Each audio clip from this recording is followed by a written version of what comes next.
Hello and welcome to Find Your Freedom, a podcast dedicated to helping you truly find freedom in all aspects of life.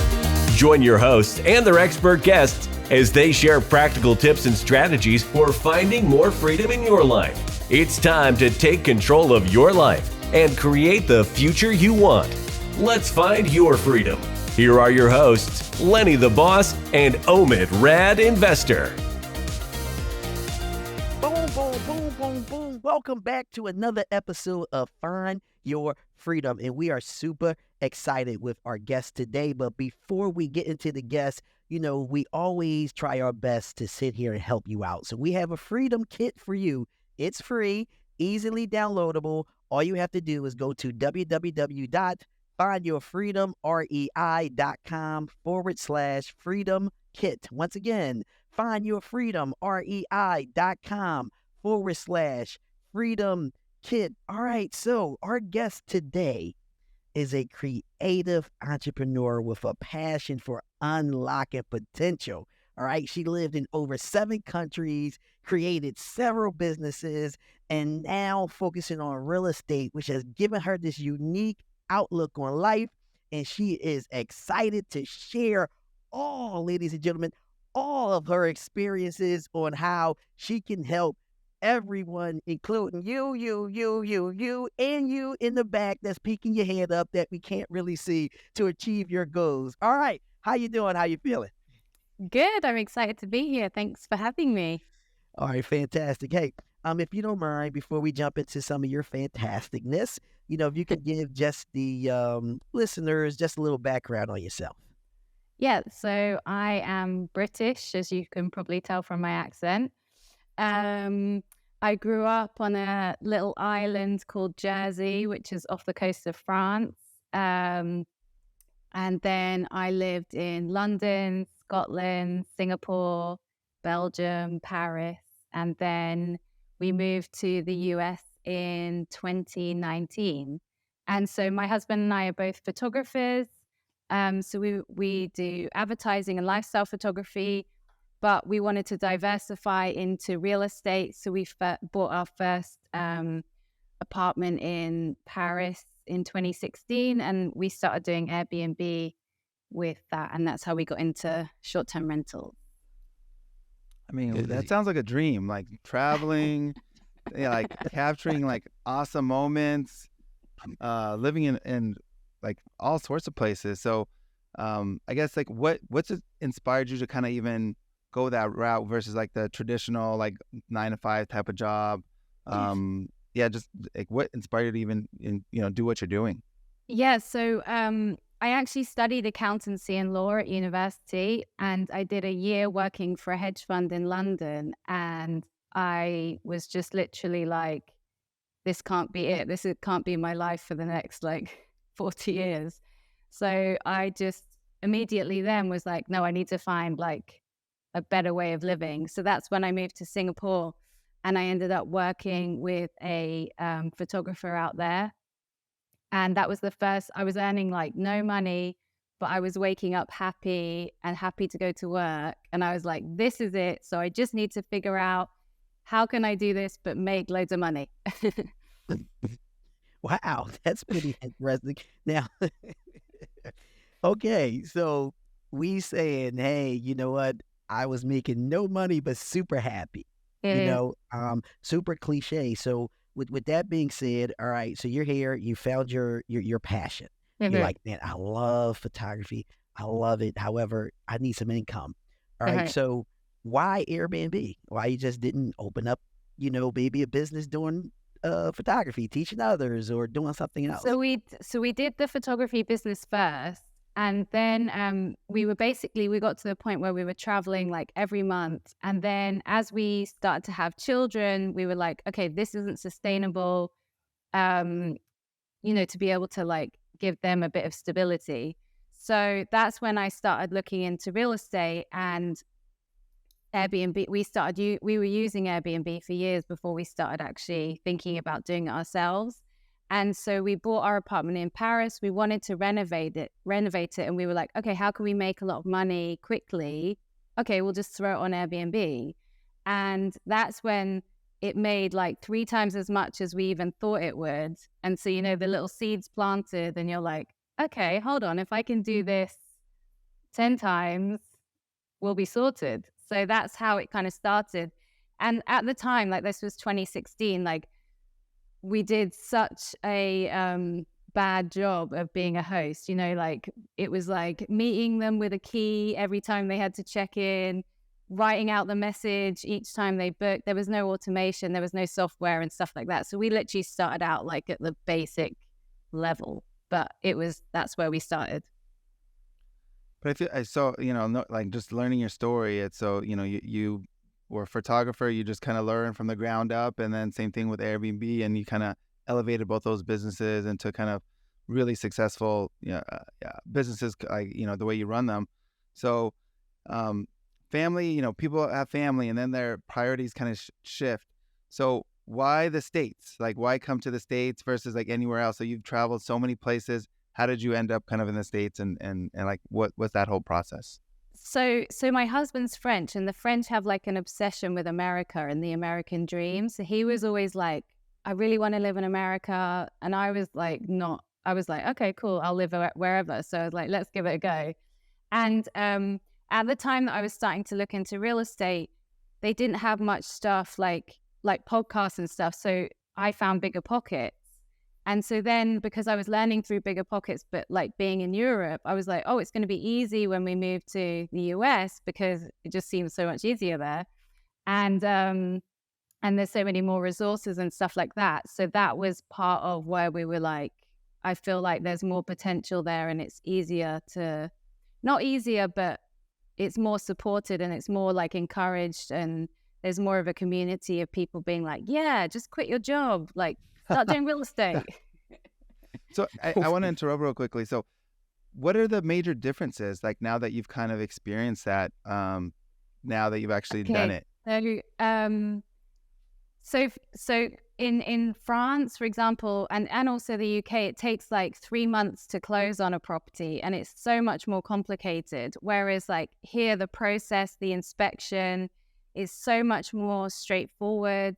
You don't have to have as many credentials. And I feel like just in general in America, there's always a way to figure stuff out, whereas like you would hit roadblocks in like France because they're like, no, you can't do that. Whereas in America, like literally anything is possible. Like when we first moved, we didn't even have a credit score, not even a low one. We had no credit score. And everyone was like, you'll never be able to buy a place with no credit score. I literally called around like hundreds of lenders until someone said yes, and I got a house without a credit score. And so I just feel like you have to persevere, and you have to not just take the first answer, but there's always a way to make something happen in America. There's legal. Yeah. We don't judge if it's illegal, but we just don't talk about it. No. I love the disclaimer, but I love that, putting in the work. But I want to continue down this story, right? So you say, hey, your husband, like, you know what, we have to move to America, right? You're like, all right, great, we could do this, no problem. So, I guess what was the landing spot and why? Like, I know you was listening to Bigger Pockets, right? And like, where did you land? I mean, it's 50 plus states here. And where did you land? And was it driven because that's where you wanted to buy, or that's where you just moved to next? Kind of want to continue to walk down this story with you. Yeah. So originally we were looking at moving to LA, and because my husband was still doing photography at the time, so obviously there's a big like advertising market there, and we weren't interested in New York because we've been living in Paris, and we wanted to kind of get out of the city. And then once we stayed in LA for 6 weeks, and with the traffic, and my husband wanted to live by the beach, and I was like, we don't have 20 million yet, so like we'd be a bit further back. So then we did a road trip of the South, and we stopped in Nashville, and we were just like, oh, this is kind of like in between New York and LA, so he could fly for jobs, and East Nashville was kind of like up and coming. So coming from Paris, East Nashville was so cheap. It was like 300,000 for a house. And we were like, this is basically free. So we were like, yeah, we just kind of went, yeah, let's just try here. And so that's where we started. And then we turned part of our primary into a short-term rental. So we did like house hacking, and that's how we kind of like landed in America. That's so cool. Like going into Tennessee of all places, and then you do the house hacking. That's kind of how I started. I did house hacking and had roommates up until I had kids, and then once my wife was pregnant, they're like, "Peace, we're out of here." Yeah. So you do the house hacking, and then so how do you then transition into the short-term rental space? So the house hacking we converted part of our house into a separate studio. So it was like a kind of studio apartment, and obviously Nashville, like it was just full all the time. Even we kept putting up the prices, and we were still getting bookings. We were like, this is crazy. And then from there, we were looking in the Smoky Mountains. But at the time, it was I think we put in like between 30 and 40 offers on properties, and just kept getting outbid. So then we looked at the Blue Ridge Mountains. So we bought our place there. And then once you get into the short-term rentals and you start making money, you're like, okay, where next? And so we ended up buying in Panama City Beach, and that's how we ended up moving here, because we loved it so much. Gotcha. All right, so let's continue on down this journey, right? Because earlier, right, you said that, hey, we got our first Airbnb, we was handwriting notes, we were dropping keys off, we were sitting there doing everything, right? So now we're fast forwarding this journey, and I know that you're saying in your mind, I am not dropping no keys off, I am not writing any hand notes. So where are you in your business at this point in time? So what I heard so far is you landed in Nashville. Mm-hmm. You converted a part of your home to the studio, and you just kept jacking the price up to get money. It just kept coming, right? Yeah. Which is excellent. Then you decided to obviously buy some other properties in some other areas. So where are you kind of in because right now you're in Nashville and these other places are in distance. So is this where you start to do some automation, or tell us a little bit about that? So basically, it really changed for us, like from our first place in Paris, where like there was no automation, no software, all that stuff. And then we moved to America, and like as Americans do, they always do things like so much better. And I was most things, not everything. Yeah, I don't think so. Yeah, okay. Yeah. But in terms of like business stuff, Americans are like so ahead of everyone else. And so the more I was reading, I was like, okay, so you can automate it. Oh, they have a software that manages the bookings, that merges the calendars, that all that stuff.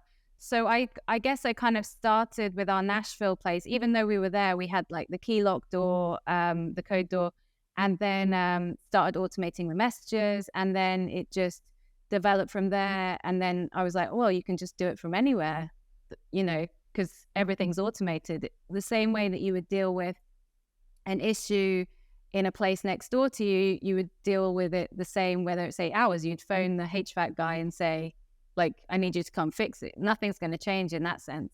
So then it opened up like a whole new world of, well, you can manage them from anywhere. No, this is great. So, it looks like you came and you've been kind of scaling as you started kind of building some success and building some processes in place. So let's talk about like other things. Let's talk about like, so has there been any like obstacles or roadblocks or like major challenges that you've had to encounter or overcome, like as you've gone through this process? So last year, we had our short-term rental in Blue Ridge, and then last year we got a phone call one morning. It was actually on Mother's Day, 6 a.m, and it was, your Airbnb is burnt down. And so I was like, what? Whoa. And so, they didn't say burnt down. They said there's been a fire. So we were at the time like 4 hours away. So you're like, what do you mean a fire? And so basically, a guest had used the fireplace and a fire had happened and the entire place had burnt down. That was kind of an obstacle.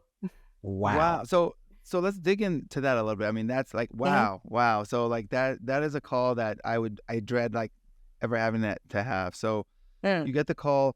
So what exactly happened? So it's did the guests stay in the place? Did they run away? No, so how did that whole basically process go? So they used the fireplace. They thought they had put it. They said they put it out, but it was still smoking. They then went to sleep.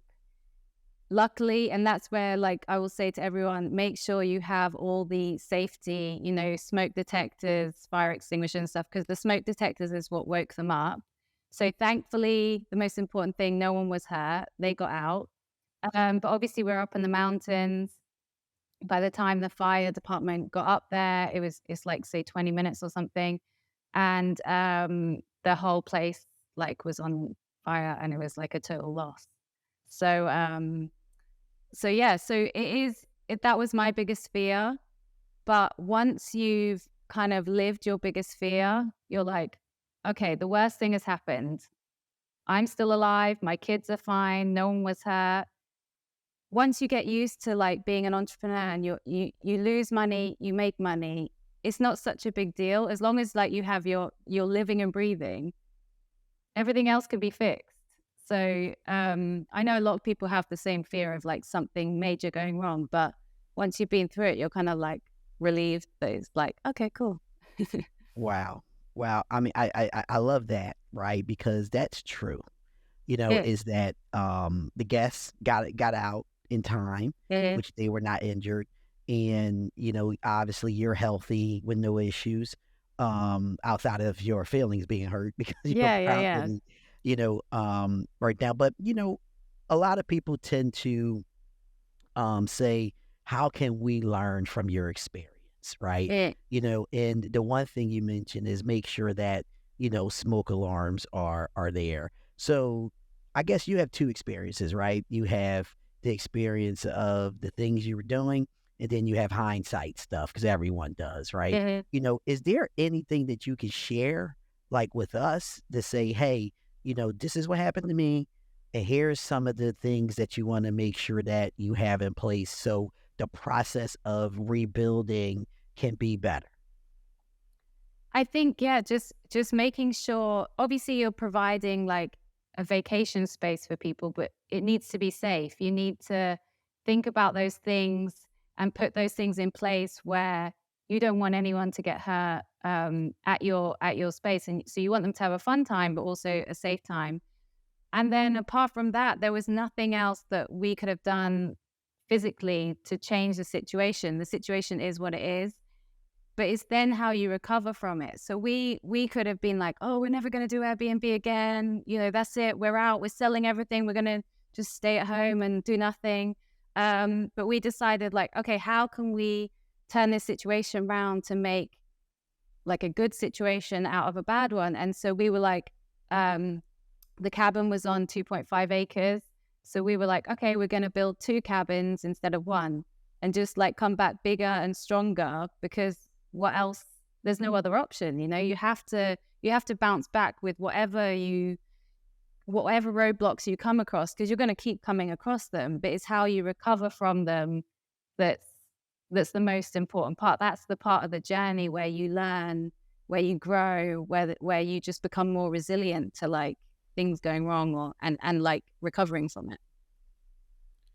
No, I think that's great. I think it's there's always learning lessons, but there's a silver lining. And yes, to me, it just seems like a lot of lessons, but also then it creates opportunity for something bigger and better, which is always opportunity. Blessing in disguise in a way. So I guess you've been in so many markets. What markets do you like, or what's your buy box? What do you like? Because I feel like you have a different perspective because you've been in different countries, you've been in different markets, you've been in different states. And I think that's a debate that's always often discussed, is where to buy and why. And so maybe you can kind of give us some insight as far as your experience and what you buy and why.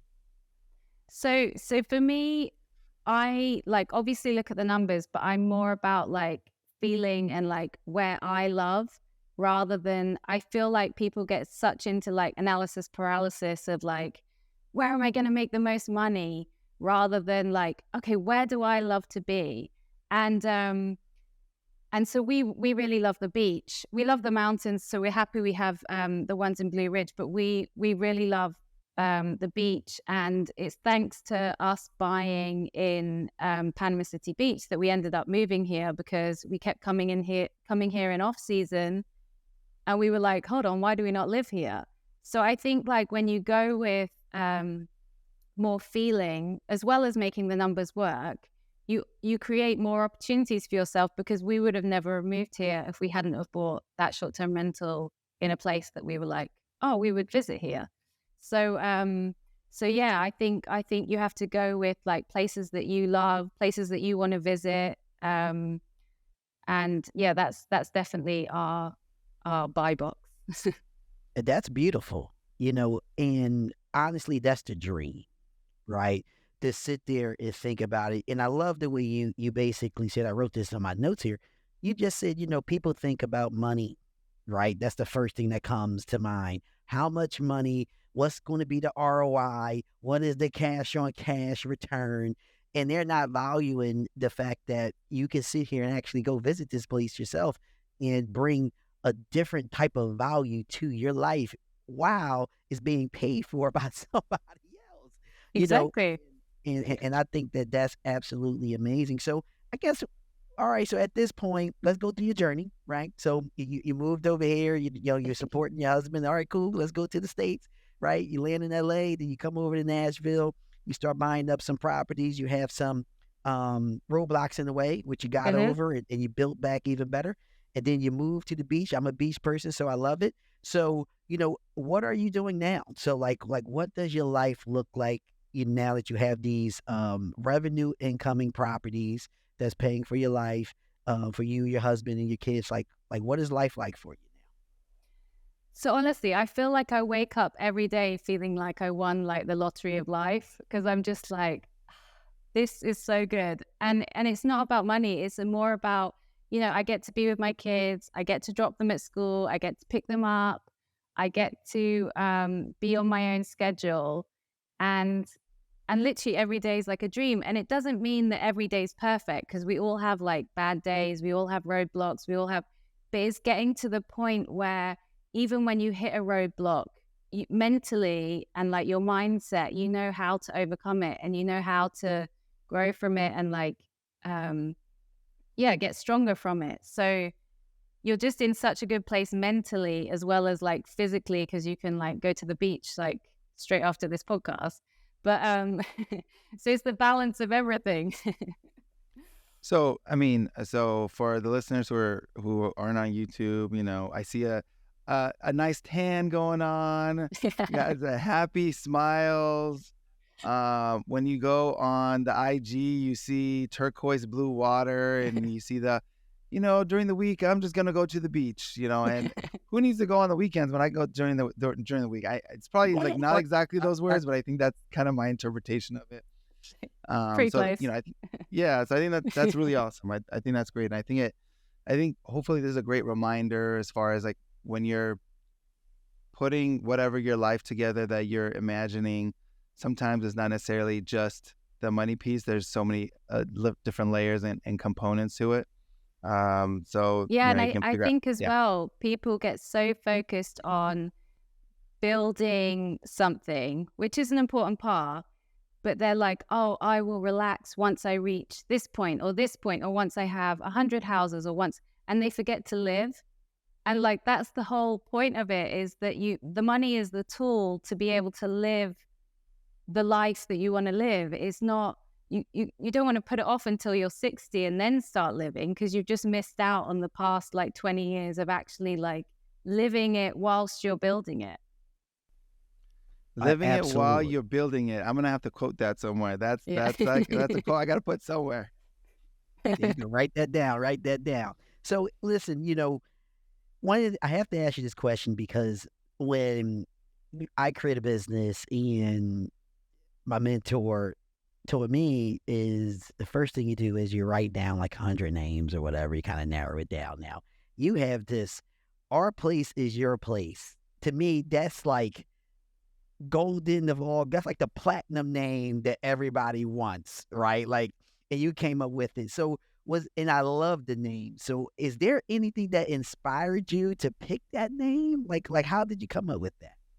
Literally, when we moved to Nashville, and I was thinking of a name for our Airbnb there, I was thinking like, our place is your place, and I was like, oh, that's great. I'm sure that's going to be taken on Instagram. Went to get it, and I was like, what? It hasn't been taken? Genius! It's mine.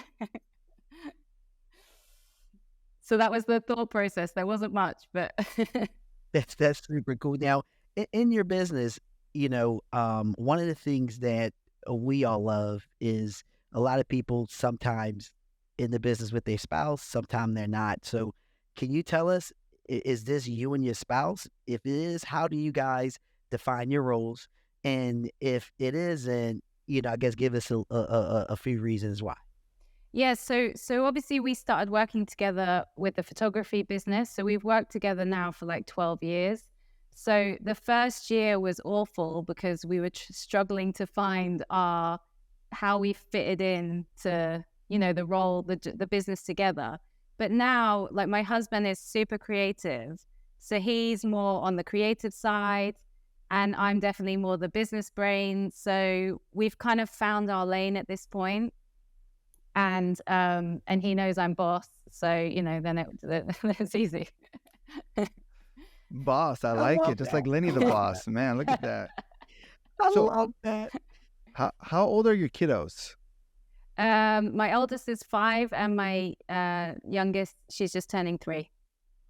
I mean, I'm just pitching an idea, but it's like, are you familiar with the bucket list family?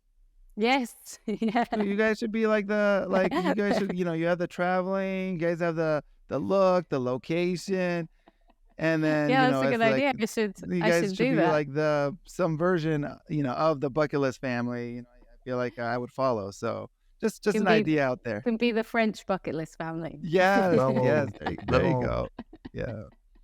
So I guess in terms of how you allocate your time for the businesses. So how do you guys determine that, just kind of like in your current state and like the distribution, just to kind of create, whatever balance and vision that you guys have? So it's definitely a juggle since we moved, because the kids they don't start their new schools until August. So we have a nanny that helps out part-time, and then it's kind of just, we don't really have like a clear structure. We kind of take it on whoever has the most to do on that day, or we just kind of juggle it. I think anyone with small kids knows you just have to, whenever you can work, you work. We work a lot at night, so we sacrifice our evenings, but to be able to spend time with our kids in the day, because we know it's just the season in life, and that'll change at some point. So you just have to go with the flow. I used to be so structured and need X amount of time, but I feel like once you have kids as well, you're just better with your time. The amount of time I used to waste sort of messing around on stuff, and now I'm just okay, I have 3 hours, and I bang it all out. So it's just kind of maximizing your time and just fitting it in wherever you can, so you can go to the beach in the afternoon, but you've done the work in the morning. And we have a VA and stuff like that as well who helps out. So here, I could continue loving, I'm going to the beach, I'm going to the beach, I'm going to the beach. I was talking to my wife, and my son was in the back seat, and I want to be on the beach, and I'm telling her we should go live on the beach.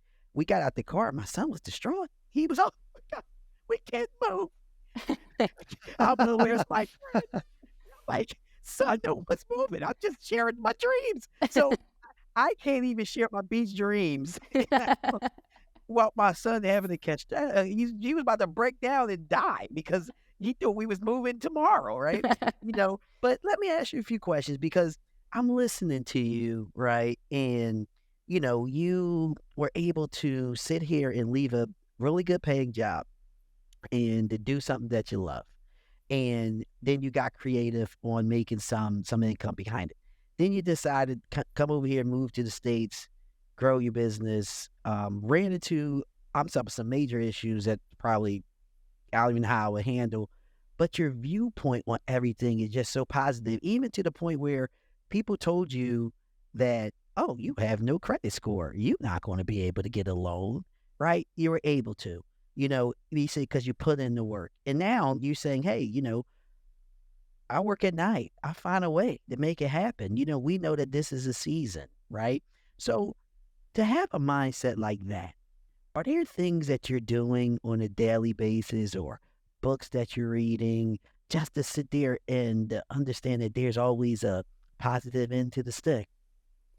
I think I don't do anything on the day-to-day. I think it's like, years of kind of like learning and figuring out. And then once you become that becomes your normal, that there's no other choice than figuring out a way. Like my saying is, there's always a way. You can always figure out a way. When people say, I can't do that, or that like someone told me no, I'm always like, no, you can do that. There is always a way to figure out how if you really want something enough, you can figure out a way to make it happen.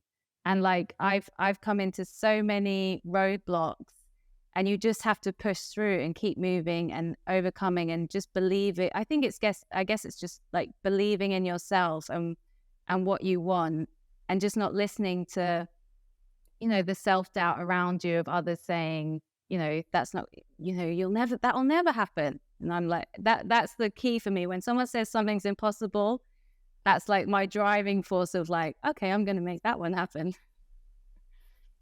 I like that. So there's always a way.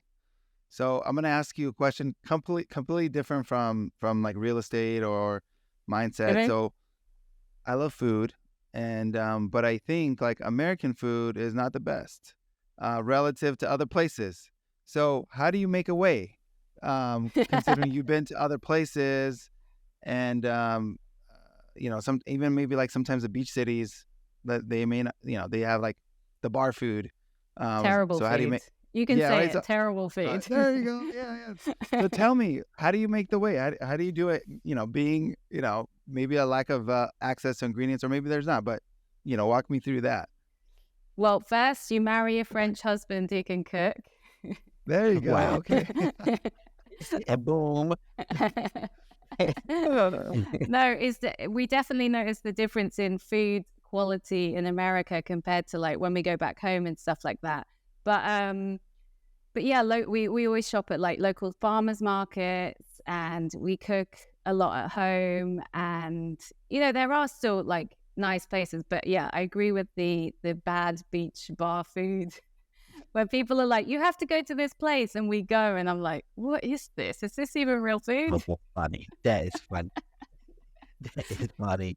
That is funny. Well, okay, stay on the lines of that. Give us like one or two spots that you did go to and you said, okay, these places got it going on. For food? Yes. Okay. Well, in Nashville, there's like a lot of better places. Oh gosh, you put me on the spot now. Well, I'll give you some time to answer that. I'm gonna stall a little bit. We wish we would have asked you this question maybe 2 weeks ago, 3 weeks ago. I know, we're in Nashville, for the STR we were Summit. in Nashville 3 weeks ago. We could have hit these places up. So, but go ahead, tell us. Did you find any good food in Nashville? I mean, yeah, for I mean, me, we did like the I touristy did. stuff, right? Yeah. Like the Hattie Yeah. B's and There's like Mass Tacos in East Nashville, Lyra in East Nashville. There's a lot of good places in East Nashville that have like really good food. Folk, yeah, it's all coming back to me now. But in Panama City Beach, that's a struggle to think of so somewhere. as a host, Wow. where do you send them? Well, the thing is like the clientele that come to stay in your short-term rentals, they're coming to a place because they like that kind of place. Yeah, I gotcha. That's true. There you go. Yes. Is that diplomatic enough? Yeah, You're so very. diplomatic. I love it. All right. Well, we got one question for you. So, what does find your freedom mean to you? So it means creating memories, spending time with my family, building a business whilst living your life.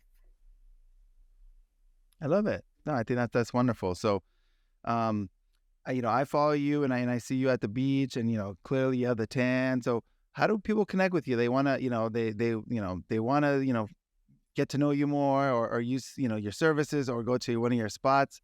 How do they connect with you? So on Instagram, I'm at Louise Lechat. So that's spelled LOUISELECHAT. And my website is louiselechat.com. Come join me on Instagram for beach days online. I love this. Oh man, let me make sure my son's not here. I can't take another meltdown, but one of the things that I do, and I told my wife, and she's down, like, we really want to sit here and experience it. And I said, because I told her, I said, look, I don't know if this is going to be the end all for us, because I don't know what the life is living on the beach, right? Or next to the beach, but I want to experience it and see if that is going to be the end all. In my mind, I think it's going to be, but we're going to have to see. So I'm happy that you shared it. So what we like to do is we like to sit here and have this big boom session at the end. All right. And so what we're going to do is, I'm going to count to 3, 1, 2, 3. And after that, all 3 of us in the uniform manner is going to say boom as loud as we can. Okay. All right. Now, the objective here is to bust some speakers, hurt the eardrums of people who got, the AirPods in their ears. Okay. So let me know when y'all ready to bring it. Y'all ready? Ready. All right, man. They are ready. Let's go. 1, 2, 3. Boom! Awesome. Listen here, man. We have a fantastic guest on, shared so many stories. And the most important thing here is really the mindset.